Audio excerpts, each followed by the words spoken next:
My brother kicked me out of his wedding, so I booked a trip to Miami. My brother Tom and I have never really been close. He's 10 years older than me, and by the time I was old enough to actually connect with him, he was already out of the house, off living his own life. We were family, but it always felt like we were more like distant cousins than siblings. Still, when he got engaged to Sarah a couple of years ago, and she asked me to be a bridesmaid, I said yes. It felt more like a courtesy invite. Like, she asked me because I'm technically going to be her sister-in-law, not because she actually wanted me up there with her, but I took it seriously anyway. Over the next 2 years, I showed up for everything. Every dinner, every bridal shower, every ridiculous themed party. I paid for the outfits. I chipped in for group gifts. I paid for my hair and makeup trials, and all the little bridesmaid duties they wanted us involved in. I wasn't rich. I had to save and plan for every single thing, but I still did it because I thought, maybe this will finally be something that brings me closer to my brother. Maybe this will matter. A few weeks ago, I finally saved enough to buy the bridesmaid dress. $800.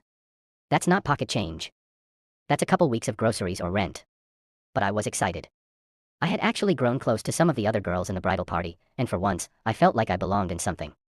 I was hyped for this wedding. And then, boom. Out of nowhere, Sarah tells me she wants her brother's wife, Becky, to take my place. Just like that. After 2 years, after all the time and money and energy, I'm out. I guess Sarah and Becky suddenly became besties, and she decided she'd rather have her up there than me. I was stunned, but I said, okay. It's her wedding. I wasn't gonna cause drama. I tried to take the high road. But the next day, I went to pick up the dress so I could return it, and at least get my money back. And that's when Sarah drops another bomb on me. She tells me Becky's gonna wear it since we're the same size. Like, not even asking. Just telling me. I said, no. If she wants the dress, she can buy it for me.